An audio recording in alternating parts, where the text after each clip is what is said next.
Alhamdulillahirabbil alamin. Allahumma shalli ala sayyidina Muhammadin wa ala alihi wa ashabihi ajma'in. Apa kabar sahabatku sekalian? Maaf ya, agak sulit jam 5 teng langsung siaran karena dari masjidnya memang ya tidak memungkinkan jam 5 bisa langsung berada di sini. Alhamdulillah. Mudah-mudahan tetap ada hikmahnya ya. Rekan-rekan sekalian, banyak permintaan tentang menahan amarah. Kita lihat sekarang berita-berita terakhir ya, tanpa bermaksud untuk mengomentari personal, tetapi kejadian. Karena tidak ada kejadian yang kebetulan, tidak ada kejadian yang sia-sia. Semua kejadian terjadi dengan izin Allah dan pasti ada hikmahnya. Yang terakhir ini peneliti dari sebuah lembaga yang kelihatannya sangat jengkel dan marah, sehingga menulis kata-kata yang ya seperti itulah ya, ancaman pembunuhan dan sebagainya. Hasilnya adalah selain ditegur, dituntut, dan juga besar kemungkinan akan diproses hukum. Apa masalah intinya? Masalah intinya adalah tidak bisa mengendalikan amarah. Bayangkan kuliah lama, proses untuk memiliki kedudukan sebagai peneliti bukan proses sederhana. Harus daftar, harus ya sedemikian rupalah sampai ke tingkat berada di sana, tapi hanya dengan tulisan, buah dari ketidakmampuan mengendalikan amarah, karir bisa hancur. Yang kedua kita lihat lagi yang tentang seorang aparat menendang ibu-ibu yang boncengan dengan anak. Ini yang viral-viral saja ya yang diobrolkan. Apa ini? Apa maksudnya? Ini seperti ini tuh dengan izin Allah berita ini sampai kepada kita ya. Jadi bukan kebetulan, bukan wah sekarang kebetulan, tidak ada yang kebetulan. Semua yang viral-viral itu terjadi dengan izin Allah.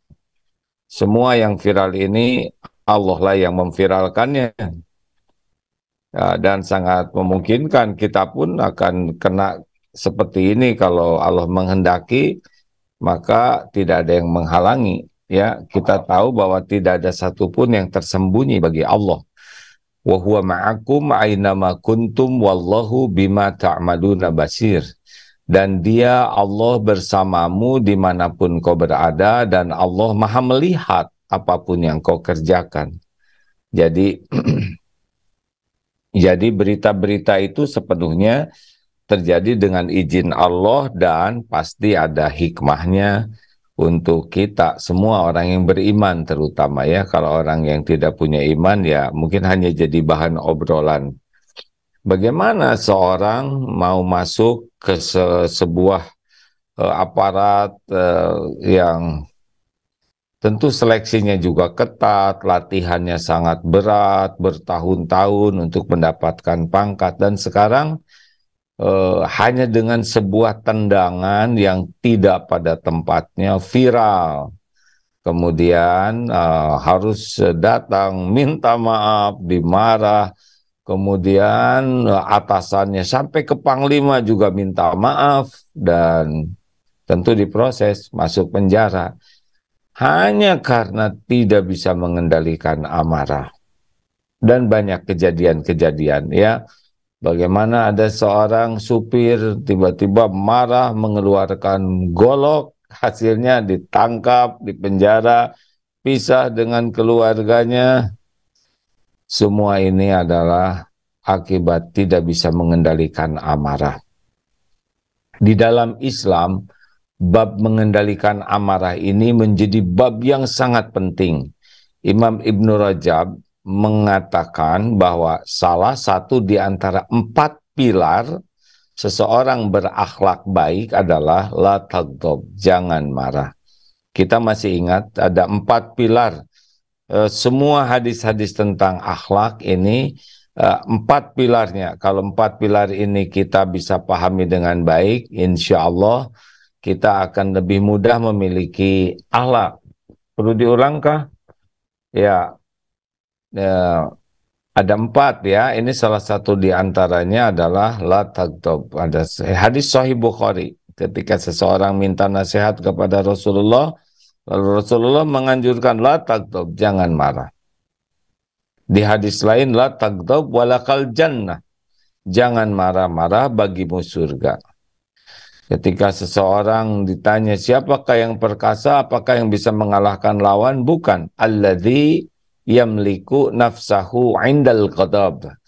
Manusia perkasa bukan yang berotot kawat, balung besi, leher beton, yang mampu memukul, menindih lawannya, tapi alladzi yamliku nafsahu indal ghadab adalah orang yang bisa mengendalikan amarahnya ketika dia marah.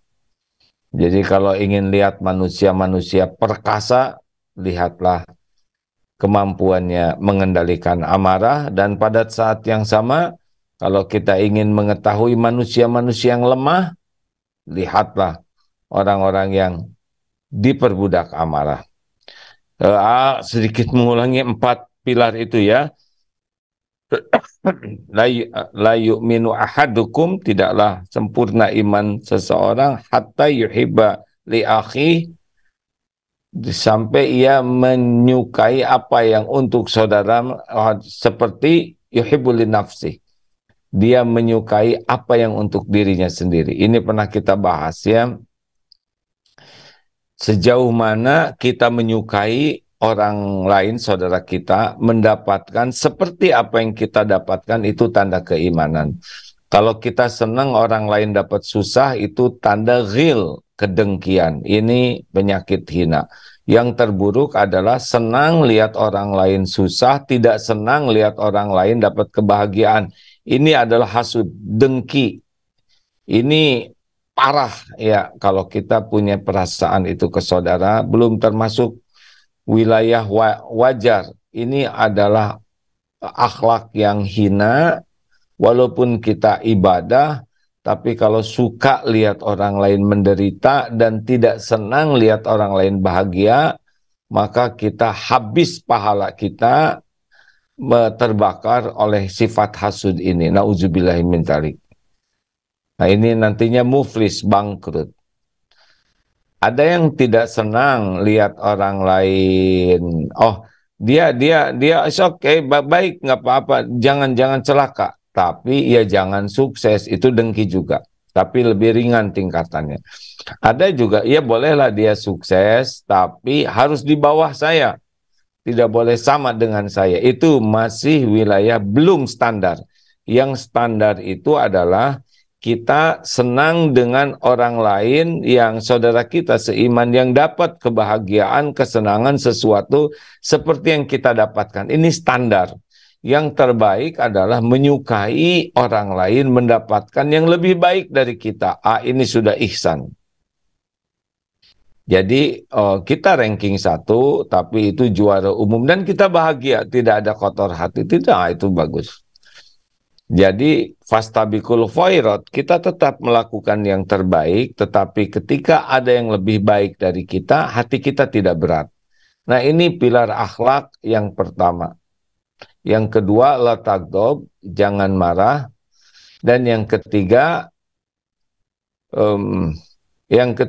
man kana yu'minu billah wal yaumil akhir falyaqul khairan aw liyasmut. Pilar akhlak yang ketiga, barang siapa yang beriman kepada Allah dan hari akhir, hendaklah berkata baik atau diam. Nah, ini penting ya. Dari cara berbicara ini akan menentukan kualitas keimanan seseorang. Orang yang yakin kepada Allah, dia yakin setiap bicara didengar oleh Allah. Man kana yu'minu billah, wal yaumil akhir, dan yakin bahwa perkataannya ini akan dihisab di yaumil akhir. Makanya pilihannya adalah bicara baik atau diam. Jadi dengan berbicara seseorang akan terukur kualitas keimanannya. Yang ketiga, yang keempat, min husni islamil mar'i tarkuhu ma la ya'ni. Di antara kualitas kebaikan keislaman seseorang adalah dia tidak melakukan perkataan perbuatan yang tidak manfaat. Artinya 4 pilar akhlak ini: 1, bagaimana bebas dengki; 2, bisa menahan amarah; 3, sangat menjaga kata-kata; dan yang keempat, tidak mau melihat, mendengar, berpikir, berkata, berbuat yang tidak manfaat. Nah, semua akhlak itu menurut Imam Ibnu Rajab, pilar hadisnya yang 4 ini semuanya sahih, ya. Nah, yang kita bahas kali ini tetap seperti PR kemarin, apa yang bisa kita lakukan supaya kita bisa mengendalikan amarah. Pertama, tentu saja kita harus punya tekad, ya, bahwa tidak boleh kita membiarkan diri kita terus-menerus dalam sifat kurang baik, karena pemarah itu tidak akan bisa bahagia, juga tidak mulia akhlaknya. Kecenderungan pemarah itu adalah zolim. Akal sehat seorang pemarah akan sangat rendah, sehingga pada waktu dia marah, dia tidak bisa berpikir jauh tentang efek kemarahan pada dunia dan akhiratnya. Pada waktu marah, yang ada adalah ingin memuaskan nafsunya. Sayangnya nafsu itu tidak pernah puas. Itulah orang yang memuntahkan kemarahannya, kecenderungannya semakin zolim, semakin zolim, semakin zolim. Kalau bisa dengan lisan, nanti naik kepada pukulan, dan ujungnya ya kita bisa lihat pembunuhan. Itu semua biasanya diawali dengan kemarahan. Hancur karir. Kita juga sudah melihat di Indonesia orang yang marah sehingga hancur sehancur-hancurnya karirnya, ya. Anak-anaknya bisa terpisah dengan orang tua. Wah, banyak kerugian dengan marah yang beberapa menit saja, tapi efeknya bisa dunia akhirat. Maka tidak punya pilihan bagi orang yang merindukan hidup bahagia, hidup mulia, dan selamat. Nah, kita harus memiliki tekad menjadi orang yang hilm, bisa menahan amarah. Nah, sahabat sekalian, marah itu pada umumnya ada 4. 1, ada yang mudah marah dan susah reda. Ini terburuk. Mudah sekali tersinggung, mudah jengkel, dan sekali marah sulit berhenti. Ini terburuk. Ini adalah orang yang paling buruk perangainya, adalah yang mudah sekali marah dan sulit sekali untuk menghentikan kemarahannya, bahkan bisa dendam yang bertahun-tahun, bisa putus silaturahim, jauh sekali dari nilai Islam. Yang kedua adalah mudah marah tapi mudah reda. Dia marah tapi segera sadar dan menyadari kesalahannya, dia bisa minta maaf dan bisa memperbaiki keadaan. Namun ini tetap, ya, antara meminta maaf, memaafkan dan melupakan itu beda kapling. Memaafkan bisa dilakukan cepat, tapi melupakan luka akibat kata-kata dan sikap ini tidak secepat memaafkan. Jadi tetap luka di hati itu akan berbekas, dan ya sulit untuk netral seperti semula kecuali dengan pertolongan Allah, ya.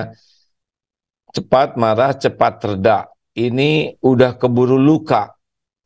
Yang ketiga adalah susah marah. Dia memang bisa sabar menahan hal-hal yang tidak menyenangkan, yang menyakitkan, tetapi susah redanya. Memang marahnya rada susah, tapi sekali marah lama juga. Ini satu sisi baik, susah marahnya ya, tapi kalau sudah marah susah redanya tidak baik. Nah, ini harus diperbaiki juga. Susah marah, tapi susah reda. Yang terbaik adalah lambat, susah untuk marah. Maksudnya di sini punya daya tahan yang kuat mengendalikan amarah, dan kalau sudah marah cepat reda. Inilah yang kita usahakan ada pada diri kita. Sesudah tekad, yang penting selanjutnya adalah doa, ya, doa kepada Allah, meminta supaya kita diberikan akhlak yang baik. Allahumma hdini li ahsani akhlak, la yahdi li ahsaniha illa anta. Ya Allah, tunjukkan kepadaku akhlak yang baik. Tidak ada yang bisa menunjukkannya selain engkau. Wasrif anni sayyaha, la yasrifu anni sayyaha illa anta. Dan palingkan dariku akhlak yang buruk. Tidak ada yang dapat memalingkan akhlak buruk dari diriku ini selain engkau, ya Allah. Ini penting ya. Atau Allahumma ati nafsi taqwaha wa zakiha anta khairu man zakaha anta waliyuha wa maulaha. Ya Allah, ini harus diminta kepada Allah, karena cuman Allah yang bisa membersihkan hati kita. Karuniakan kepadaku jiwa yang takwa, dan sucikanlah. Engkaulah sebaik-baik yang kuasa mensucikan jiwa ini. Engkaulah maula yang melindungi, yang memelihara jiwa ini. Atau minimal a'udzu bikalimatillahi tammati min syarri ma khalaq. Atau yang paling ringan, a'udzubillahi minasyaitonirrajim. Yang kedua, kita harus mulai yaitu yang kedua ya, doa. Yang ketiga, jadi kita harus tahu bahwa kita ini bisa menahan amarah hanya dengan pertolongan Allah. Jadi bukan dengan ikhtiar. Ikhtiar itu adalah amal soleh kita. Tapi yang membuat kita bisa menahan marah adalah Allah. Allah muqallibal qulub. Allah yang membulak-balik hati. Jadi jangan sampai kita ujub, merasa, oh saya bisa menahan marah. Tidak. Yang kuasa mengubah diri kita adalah Allah. Tadi ya, doa-doa tadi itu doa yang maksur. Artinya doa yang benar-benar dicontohkan Rasulullah SAW. Selanjutnya, Apip, ini hari Kamis ya? Iya, Apip, betul. guru kita, Pak Miftah, sudah masuk mungkin di MKFM ya. Kepada sahabat-sahabat yang menyimak lewat MQFM, silahkan untuk menikmati ilmu dari guru kita, Kiai Haji Miftah Farid, ya. Nah, bagi yang berada di medsos lainnya bisa melanjutkan. Alhamdulillah. Dapip? Sudah. Alhamdulillah. Nanti jangan lupa diingatkan ayah karena menghormati yang lebih tua. Baik, mohon maaf. Ya, baik. Sahabatku yang baik, lanjut ya.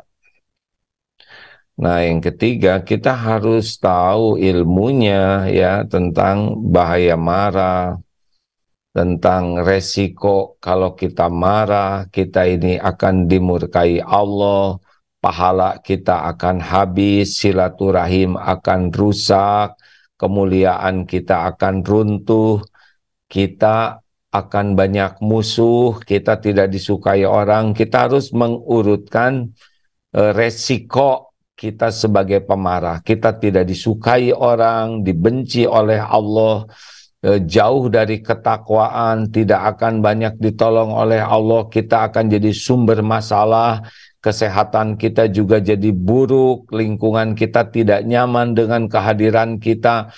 Periksa dan pelajari keburukan-keburukan yang timbul akibat kita pemarah, baik untuk lahir, untuk batin, untuk diri, untuk lingkungan kita, untuk dunia, untuk akhirat. Ini penting karena kalau orang sudah tahu kerugiannya, itu orang tidak mau rugi. Kemudian kita harus pelajari keuntungan jadi orang yang hilm, yang bisa menahan amarah. Yang jelas dia akan jadi orang yang bertakwa, ya. Kemarin sudah kita bahas. Orang yang bekal bahagia, kemudian akhlaknya mulia, dia dicintai Allah. Orang yang bisa menahan amarah, dia akan ditolong oleh Allah dalam menghadapi hidupnya. Diberi jalan keluar dari masalahnya. Karena salah satu pertolongan Allah adalah bisa menahan amarah. Dia akan dicintai Allah, dicintai juga oleh manusia. Dia akan menjadi solusi.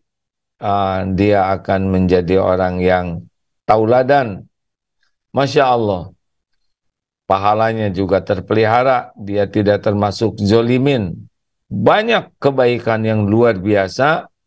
Dunia akhirat, lahir batin, dan batin akan tentram, ya, akan sehat. Fisiknya juga cenderung jauh lebih sehat dibanding pemarah.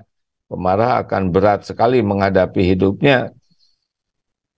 Jadi ilmu tentang baik buruk manfaat mudaratnya ini harus dipelajari karena orang itu ambak apa manfaat bagiku cenderung mau melakukannya.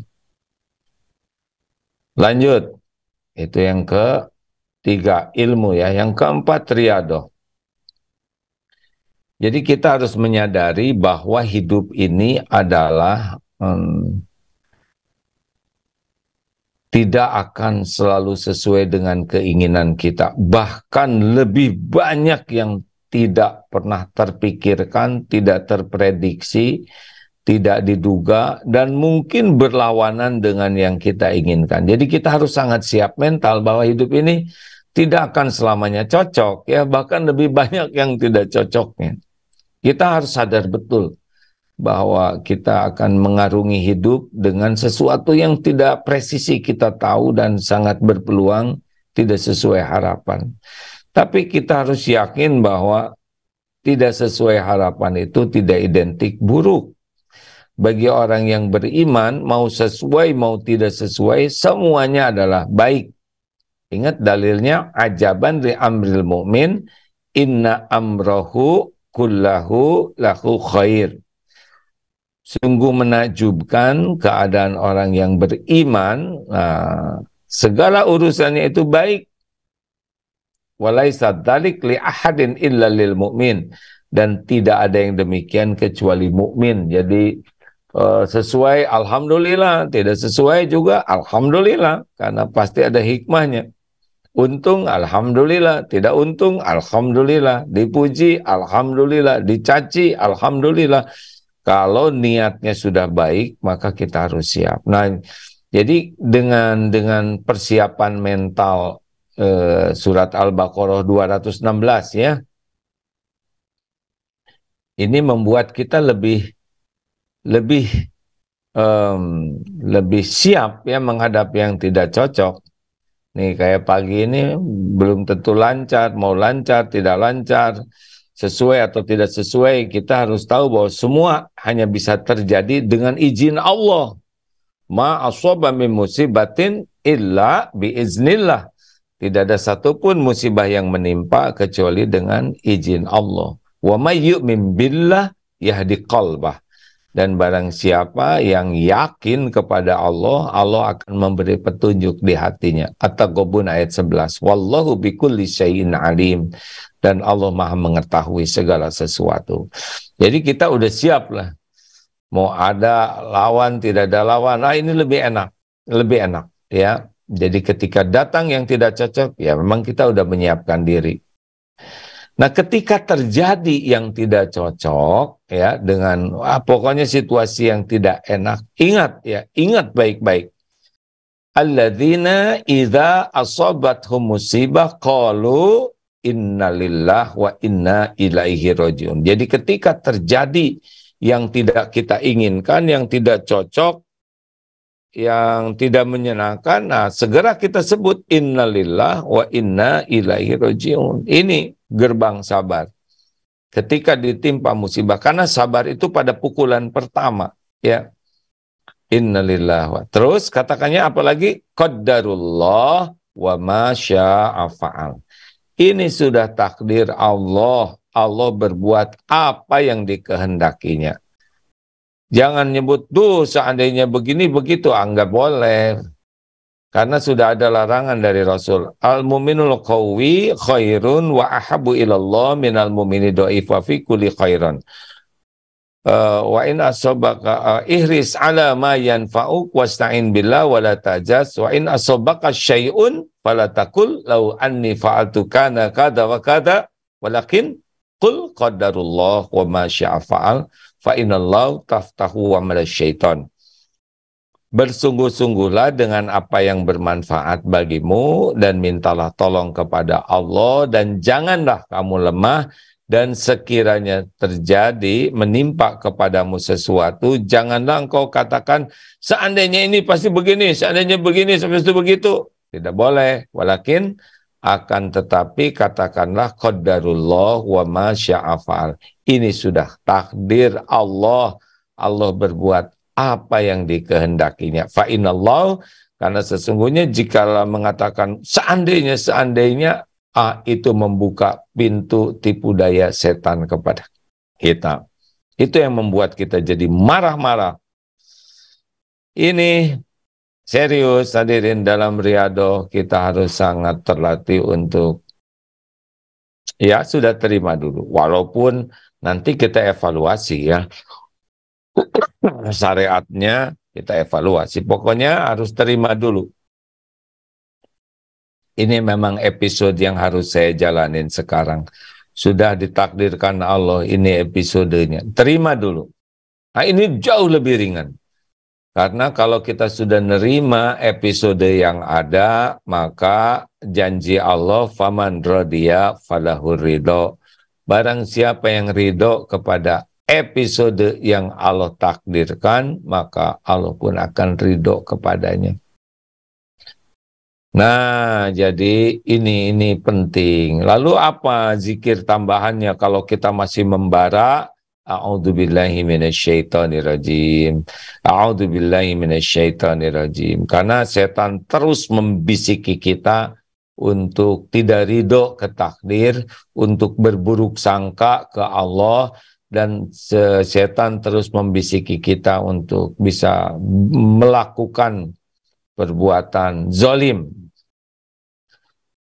yang tidak menyelesaikan masalah. Rasulullah SAW kepada Anas yang pembantunya 10 tahun berkhidmat, belum pernah tuh dimarah oleh beliau. Lalu apa syariatnya yang kita lakukan? Diam.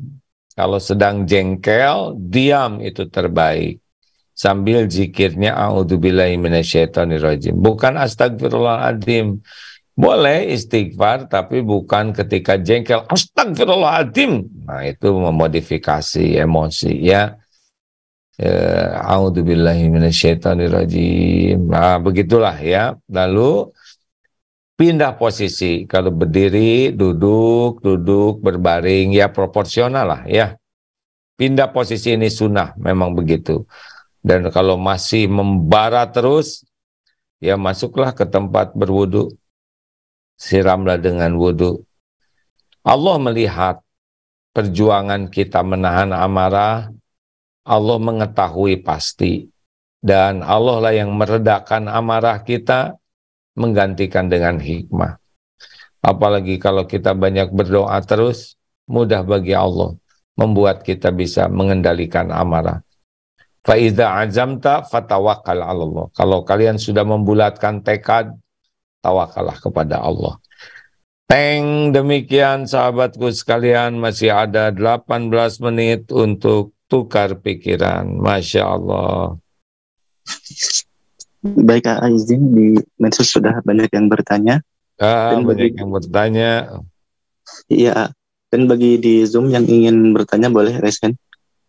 Baik, izin membacakan dari media sosial Instagram. Iya, silakan. Silakan. Baik, dari Instagram. Bagaimana ada kita supaya bisa menahan amarah bagi orang yang temperamental? Tentara mental. Temperamental. Hmm. Bagaimana menahan amarah bagi yang tentara mental, temperamental. Memang setiap orang itu dipengaruhi ya banyak hal ya. Apakah lingkungan pendidikan, lingkungan keluarganya, lingkungan teman-temannya itu mempengaruhi perilaku seseorang. Juga lokasi, daerah, yang perkotaan, kumuh, panas, dan ada juga yang tempat sejuk. Ada juga misalkan suku tertentu yang memang keras medannya, keras suaranya. Nah, tetapi kita lihat sahabat-sahabat Rasulullah SAW dengan iman itu ternyata bisa terkendali karena Allah menciptakan sifat kita itu Allah yang menciptakan.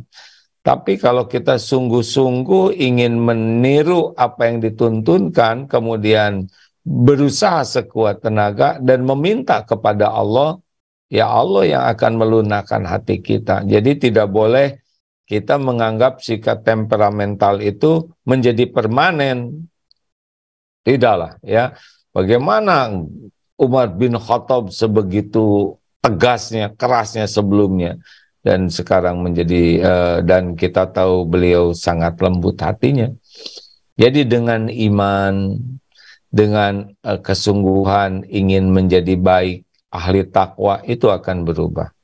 Insya Allah. Tadi teorinya sudah disampaikan ya, dicatat enggak? Iya. Baik, Lanjut. selanjutnya dari YouTube. Saya hampir sama semua orang jarang marah. Kalau kesel juga paling bentar, tapi sama mertua kesel banget, sudah 4 tahun nggak bisa reda. Sudah mencoba sabar, tapi mertua selalu berulah, gimana solusinya? Kalau mertua diem aja berarti apa, Pip? Mertuanya diem aja nggak bergerak. Berarti apa, Pip? Berarti udah Jadi mungkin gak meninggal. Kalau diem aja meninggal, Pip. Jangan bikin jengkel, Pip. Jadi kita harus sangat siap ya. Manusia itu seperti kita juga sama, nggak ada yang ideal. Ada kelebihannya, ada kekurangannya. Nah, untuk kelebihan dan kekurangan dua-duanya sama, yaitu ladang amal. Kelebihan mertua kita syukuri, kita dapat pahala. Kekurangan dan kesalahan mertua kita bersabar dan membantu memperbaikinya, apakah dengan contoh, dengan doa, dengan hal-hal yang membuat reda keburukannya. Ya sudah, semuanya ladang amal. Tidak ada orang yang sempurna, ya. Ayo jadikan menjadi ladang amal, bukan ladang dosa. Fokus kepada kebaikan. Kalaupun ada kekurangan, sebetulnya pada waktu kita disakiti berguguran itu dosa kita, ya. Mungkin buah dari dosa kita dulu, suka nyakitin orang lain. Nah, sekarang disakitin mertua, ya sudah, tobat saja yang banyak, ya. Lanjut.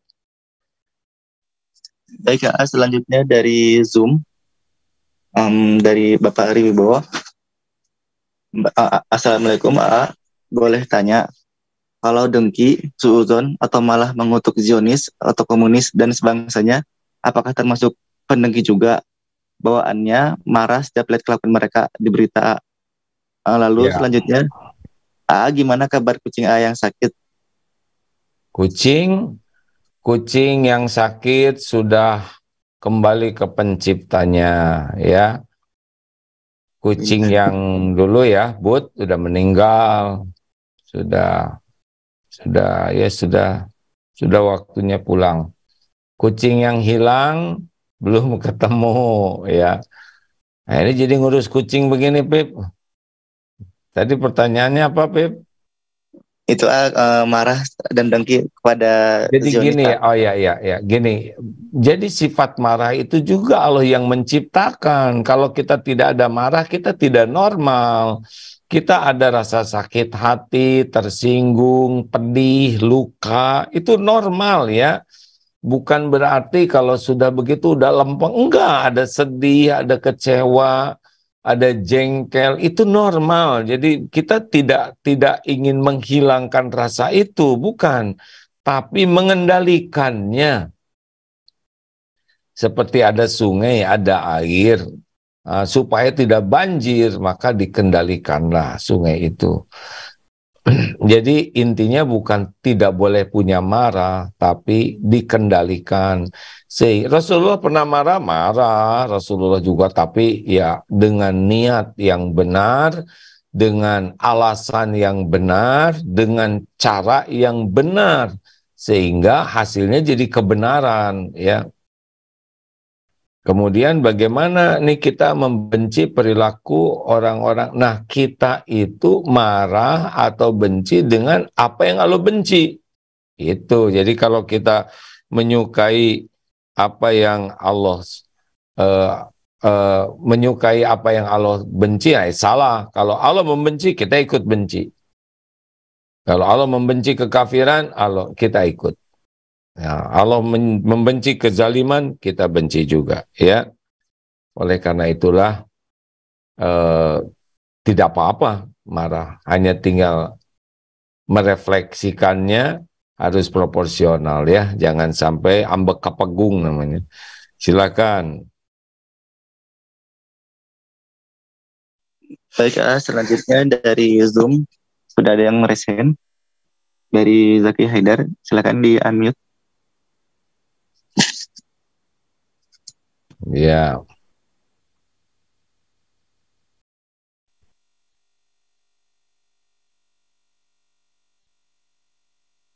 Enggak, Kang Zaki, boleh langsung, sudah di unmute. Ya, baik.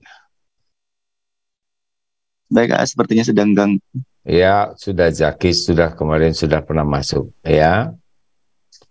Lanjut. Selanjutnya ada di Instagram. Sahabat saya pernah memfitnah saya. Alhamdulillah, saya tidak marah dan tidak membalasnya. Tapi saya memilih untuk tidak berteman lagi agar tenang jiwa ini. Apakah yang saya lakukan sudah tepat, A? Ya, benar ya. Tingkatan keimanan kita beda-beda dan bisa naik turun. Intinya, kalau kita ketemu orang itu akan membuat kotor hati, busuk hati, dan akhlak kita cenderung jelek, maka kita menghindar, tidak apa-apa. Bukan niat memutuskan silaturahim, tapi niatnya adalah menghindari dari perilaku, berpotensi perilaku buruk. Wahsy itu pernah berjumpa dengan Rasulullah ketika sudah penaklukan Mekah. Wahsy ini budak hitam yang membunuh Sayyidina Hamzah radhiyallahu anhu, dan Rasulullah Shallallahu Alaihi Wasallam kalau ketemu Wahsy itu jadi ingat kepada Sayyidina Hamzah, pamannya beliau, dan menganjurkan Wahsy itu untuk ya jaga jarak lah. Tidak apa-apa. Kalau A berpendapat kalau kita ketemu jadi masalah, maka tidak usah ketemu. Bukan untuk memutuskan silaturahim, tapi untuk menghilangkan potensi dosa.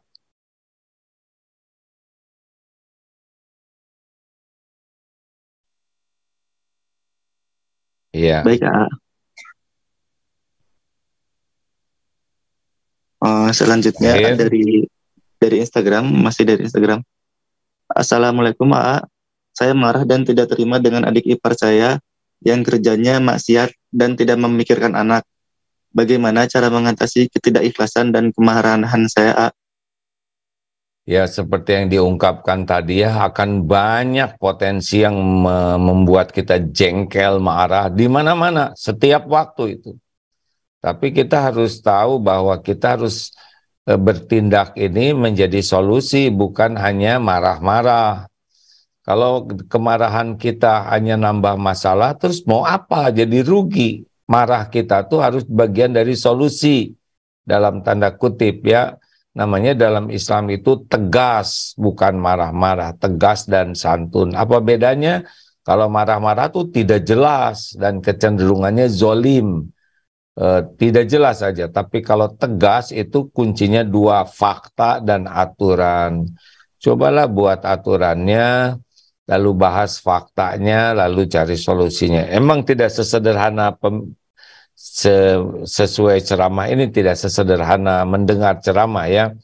Tetapi jangan sampai kemarahan itu malah nambah masalah baru. Tetap harus kita buat solusinya, cuma jangan karena marah. Karena kalau ngambil keputusan sedang marah itu pasti itu ya, tidak menggunakan akal sehat. Udah kalau gitu saya keluar aja. Nah, pas udah keluar, aduh, sulit cari kerjaannya. Udah pergi kamu dari rumah ini. Nah, pas pergi jadi masalah. Pokoknya kalau lagi marah jangan ngambil keputusan. Karena keputusan dalam keadaan marah itu pendek sekali akal sehatnya. Cenderung nantinya disesali. Lanjut. Baik, selanjutnya dari Zoom sudah ada yang raise hand. Silakan Ibu Ika, boleh di-unmute. Assalamualaikum, A. Waalaikumsalam warahmatullahi wabarakatuh. Kamu, Benaros. Ini kan tadi yang orang yang bagaimana untuk marah. Nah, kalau kita menghadapi orang yang marah, belum apa udah marah, itu gimana ya, A, sikap kita supaya kita juga tidak terpancing emosi, tidak berdebat atau apapun, A, sikapnya gimana ya? Atur nuhun, A. Ya, ini memang ujian ya. Ada juga yang bosnya pemarah dan sebagainya, yang mudah, yang sumbu pendek. Nah, kalau kita menghadapi seperti ini, yang pertama kita harus bersyukur, bukan kita yang jadi beliau ya. Misalkan, wah ini marah-marah, kemarin juga ada tuh, saya ganti bos, atasan saya itu pemarah terus. Ya pertama syukurlah, bukan kita yang takdir seperti itu. Jadi kita seperti dipertontonkan oleh Allah tuh, nih ada akhlak buruk yang kamu tidak dikasih seperti ini oleh Allah, bersyukurlah. Nah, kurang lebih begitu ya. Yang kedua, jadikan orang yang pemarah itu sebagai ladang bagi kita, ladang kebaikan. Apa ladang kebaikan? Latihan sabar. Karena ada sparring partnernya. Kalau petinju kan dia bayar orang tuh untuk menyakiti dirinya, untuk membuat dirinya terlatih. Nah, sekarang Allah menyediakan ini, latihan sabar, latihan untuk memaafkan, latihan untuk berbuat kebaikan. Itu ada surat Ali Imran 134. Ya. Latihan mengamalkan ibadur rahman, hamba Allah yang disayang Allah, yaitu wa idza khotabahumul jahiluna qalu salaman. Itu jika orang jahil ngomongnya nggak enak, nah kita tetap ngomong enak, itu mengamalkan. Lalu apalagi, jadikan sarana istighfar. Setiap kali kita disakiti dengan kata-katanya, ingatlah dosa kita sedang digugurkan oleh Allah. Jelas dalilnya ya, mayusibu muslima, tidaklah menimpa kepada seorang muslim min nasabin wala wasabin, satu capek, kemudian sakit, lahir batin, cemas, sedih, wala adzan, diganggu-ganggu seperti ini, hatta syaukati yushahukuha, sampai tertusuk duri sekalipun, illa, kecuali kafarallahu biha min khotoyah, kecuali Allah menghapuskan kesalahan-kesalahan. Apa yang harus kita lakukan? Usahakan supaya tidak membuatnya marah. Kalaupun marah, usahakan supaya jadi reda, gitu. Jangan berdebat, jangan beradu argumen dengan orang marah, jangan bertengkar karena orang marah sedang tidak mencari kebenaran, tapi sedang sibuk mencari kemenangan, pembenaran. Gak ada gunanya. Redakan, itu yang terbaik. Cukup ya, terima kasih sahabatku sekalian. Ini teori, tiap orang punya potensi yang beragam satu sama lain. Mintalah tolong kepada Allah dan jangan menyerah oleh keadaan. Jangan menilai rendah orang lain yang pemarah, melainkan kita membantu orang dan kita terus setiap hari bermujahadah sambil minta ke Allah. Allahumma inni a'udzubika min munkaratil akhlak wal a'mal wal ahwa wal adwa. Ya Allah, hamba berlindung kepadamu dari mungkar akhlak yang mungkar, dari amal yang mungkar, dari nafsu wal ahwa wal adwa, dan dari penyakit. Semoga Allah melindungi kita dari keburukan akhlak, dan Allah memudahkan kita memiliki akhlakul karimah. Amin ya rabbal alamin.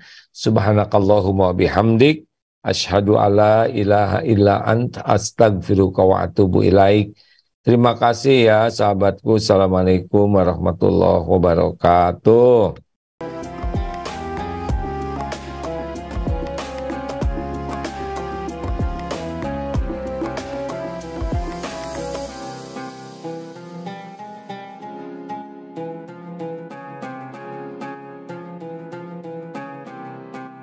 Jangan lupa, saya bilang sekalian, terus berlangganan di Darut Tauhid Official.